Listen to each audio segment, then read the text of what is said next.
messi dai reparti della brigata Cadore, li hanno comperati, portati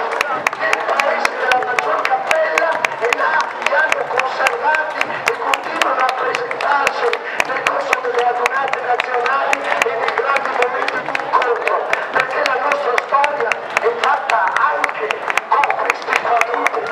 Mentre, signore e signori, adesso vi invito a un minuto di grande concentrazione, passa davanti a voi la sezione di Corigliano.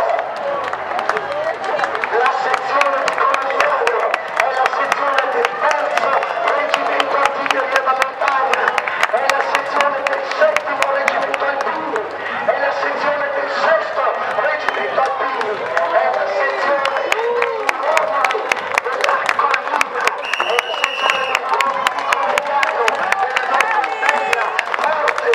generosa terra. Con la loro storia, la loro cultura, un medagliere che ci ricorda come la sezione di Padova abbia attraversato, dando il meglio di sé, la prima, la seconda, la guerra mondiale,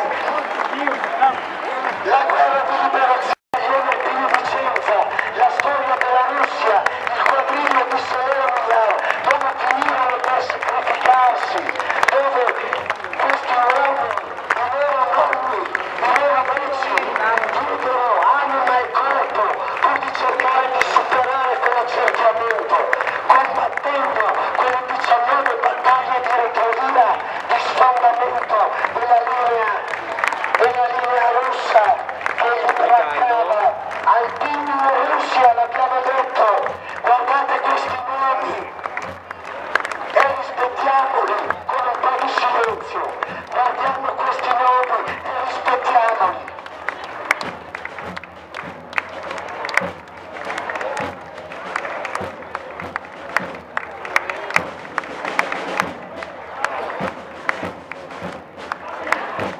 Questo è l'applauso che dovete fare,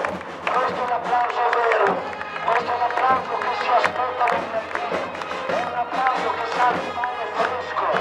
sa di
Palmanova che dialoga e rimanda la propria storia agli amici della Carnia, gli amici della Carnia, eccoli qua,